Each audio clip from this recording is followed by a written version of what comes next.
السلام علیکم عزیز ناظرین، بسم اللہ الرحمن الرحیم۔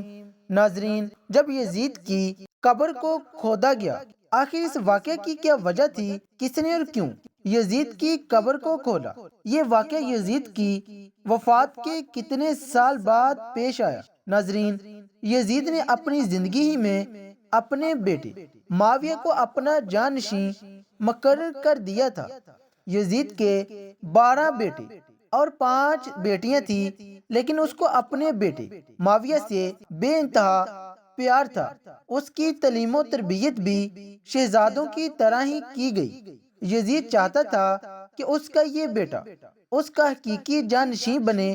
یزید نے حکومت سنبھالتے ہی اپنے 2 بیٹوں خالد اور معاویہ کو اس وقت کے بہترین استاد عمر المقصوص کے مکتب میں 3 سال کے لیے بھیج دیا۔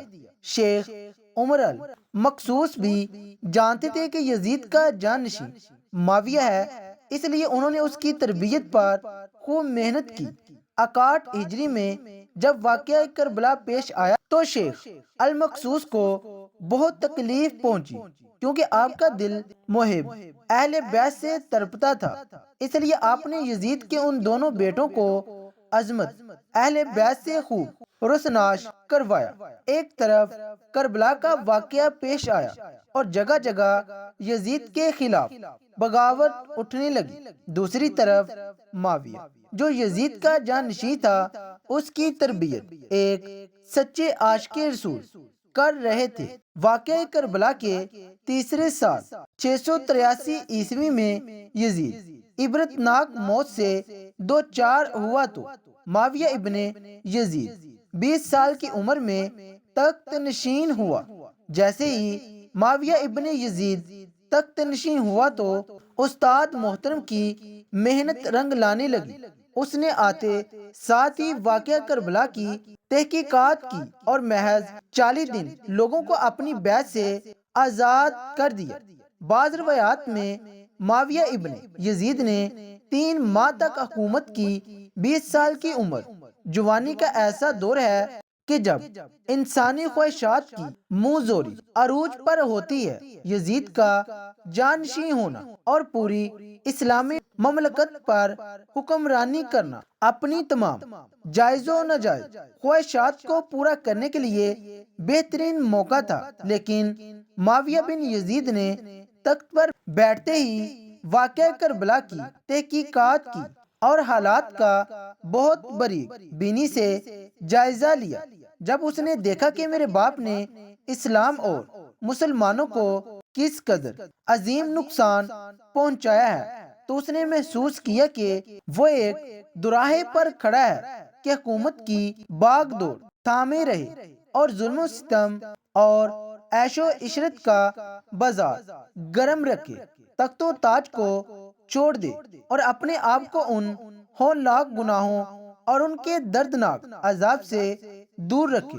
بالآخر اس نے فیصلہ کر ہی لیا۔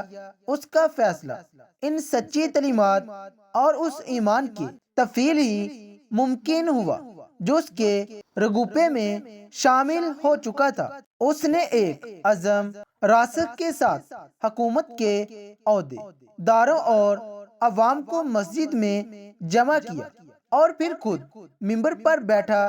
اس نے اپنی تقریر میں سب سے پہلے خدا کی حمد اور اس کے بعد رسول اللہ صلی اللہ علیہ وآلہ وسلم پر درود بھیجا، اور پھر یوں کہنے لگا: میرے باپ یزید کو جب حکومت ملی تو وہ اپنے اعمال اور بد کرداری کی وجہ سے ہرگز اس کا اہل نہیں تھا، لیکن وہ بھی اس پر قابض رہا اور اس کا نفس اس سے بدترین کاموں کی ترغیب دیتا رہا۔ وہ اپنے برے کاموں پر بھی فخر کرتا اور اس نے خدا کی بتائی ہوئی حدود سے تجاوز کیا۔ رسول اللہ صلی اللہ علیہ وآلہ وسلم کی اولاد پر اس نے بدترین ظلم ڈھائے، لیکن اس کی حکومت کی مدت بہت ہی تھوڑی تھی اور بہت جلد اس کی شرمناک زندگی کا خاتمہ ہو گیا، اور آج وہ اپنے اعمال کے حساب و کتاب میں الجھا ہوا ہوگا۔ جب معاویہ بن یزید کی بات یہاں تک پہنچی تو اس کا گلا رک گیا۔ کافی دیر تک وہ بلند آواز میں روتا رہا اور اس کے بعد وہ دوبارہ لوگوں سے ہم کلام ہوا اور اس نے کہا، اے لوگو، میں تمہارے گناہوں کا بوجھ اپنے کندھوں پر نہیں اٹھا سکتا اور نہ تمہاری دوستی کا توق اپنے گلے میں ڈالوں گا۔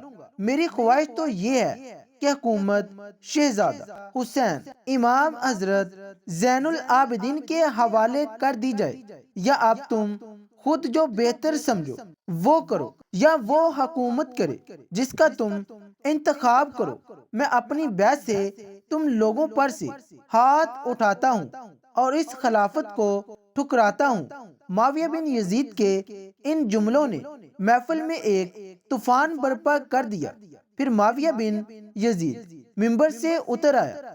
اس کی ماں اور دیگر عزیز و اقارب آئے تو دیکھا کہ روئے جا رہے ہیں، تو اس کی ماں نے کہا، کاش تم حیض کا چترا ہی ہوتے اور میں تمہاری خبر نہ سنتی۔ اس نے کہا، خدا کی قسم میں بھی یہی چاہتا ہوں، اگر میرے خدا نے مجھے معاف نہ کیا تو میرے لیے برا ہو۔ اس کے بعد بنو امیہ نے اموی شہزادے مروان بن حاکم کے ہاتھ پر بیعت کر لی اور اسے تخت پر بٹھا دیا۔ مروان نے اپنا دارالحکومت مستقل طور پر دمشق منتقل کر دیا۔ بنو امیہ نے شیخ عمر المقصوص کو زندہ درگور کر دیا کہ تم نے ایسی تربیت کیوں کی کہ معاویہ بن یزید نے بڑے دربار میں بنو امیہ کو رسوا کر دیا۔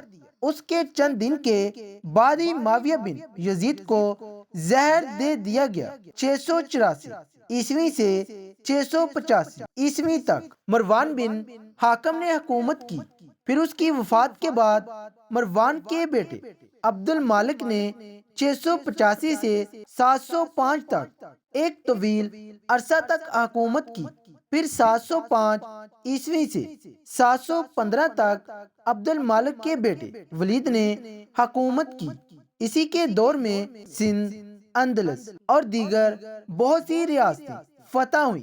اس کے دور میں شہزادہ حضرت امام زین العابدین کو زہر دیا گیا۔ 715 سے 717 تک عبد الملک کے بھائی سلمان بن عبد الملک نے حکومت کی اور 1717 میں عمر بن عبد العزیز معجزانہ طور پر تخت نشین ہوئے، لیکن ان کو بھی زہر دے دیا گیا۔ 720 سے 724 تک ولید بن عبد الملک اور سلمان بن عبد الملک کے بھائی یزید بن عبد الملک نے حکومت کی، باغ دور سنبھالے رکھی۔ اس کے بعد ہشام بن عبد الملک، ولید بن یزید، یزید بن ولید، ابراہیم بن ولید اور مروان بن محمد نے بالترتیب حکومت کی، اور 750 عیسوی میں بنو امیہ کی حکومت کا تخت بنو عباس نے الٹا دیا۔ بنو امیہ کا آخری حکمران مروان بن ثانی ایک انتہائی سست اور ڈرپوک حکمران تھا، جس نے ابو مسلم خراسانی کے ہاتھوں شکست کھائی، اور یوں بنو عباس کی حکمرانی شروع ہوئی۔ تاریخی کتابوں میں درج ہے کہ ابو مسلم خراسانی نے بنو عباس کے ابو جعفر المنصور اور ان کے بھائی ابو العباس الصفا کو حکمرانی سونپ دی۔ اس طرح بنو عباس کے پہلے حکمران ابو العباس نے آتے ہی بنو امیہ کا نام و نشان مٹانے کی قسم کھائی۔ بہت سے لوگوں کو قتل کر دیا گیا اور کربلا کے واقعہ میں ملوث تمام کرداروں کی قبریں تک کھدوا دی گئی۔ اسی طرح بنو عباس کے حکمران ابو العباس الفا نے یزید کی قبر کو بھی کھدوا دیا، اور یہ کام اس نے اپنی نگرانی میں کروایا۔ وہ چاہتا تھا کہ یزید کو قبر سے نکالے اور اس کی لاش کو سولی پر لٹکائے۔ چنانچہ یزید کی وفات کے 65 سال بعد اس کی قبر کو اس وقت کے حکمران ابو جعفر اور ابو العباس کی نگرانی میں کھدوایا گیا، لیکن جب قبر کو کھولا گیا تو سب یہ دیکھ کر حیران رہ گئے کہ اس میں لکڑیوں کی راکھ، بدصورت کتے اور ایک اژدے کے سوا کچھ نہ تھا۔